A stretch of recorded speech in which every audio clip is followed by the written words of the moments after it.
Unrealistic implant expectations or unrealistic cap expectations అంటే ఏంటి?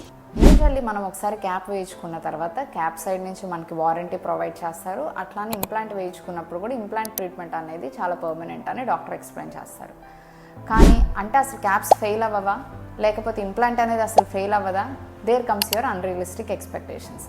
అంటే 10 లక్షలు లేకపోతే ఒక ₹1,00,00,000 కారు కొన్నప్పటికీ డైలీ దాన్ని తుడుస్తున్నా లేకపోతే ఏం చేస్తున్నా సర్వీసింగ్ అనేది కంపల్సరీ. అంటే ఎలా ఉంది లోపల పార్ట్స్ అన్నీ మనం బయటికి చూడలేము కార్లో, అట్లానే సేమ్ లోపల ఏం జరుగుతుంది ఏంటి అనేది మనం నేకెడ్ ఐతో చూడలేము.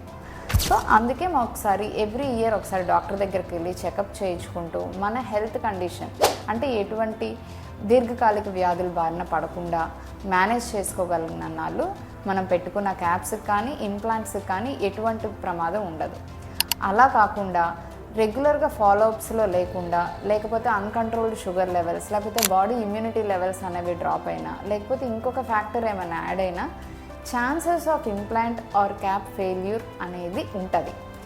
సో అన్రియలిస్టిక్ ఎక్స్పెక్టేషన్స్ కాకుండా రియలిస్టిక్ ఎక్స్పెక్టేషన్స్ అంటే మనం వాటిని పెట్టుకున్నాము, వాడుకుంటున్నాము, జాగ్రత్తగా చూసుకోవాలి. ఈ మైండ్ సెట్తో కనుక ఉన్నట్లయితే చాలా వరకు ట్రీట్మెంట్ అనేది కంఫర్టబుల్గా ఉంటుంది.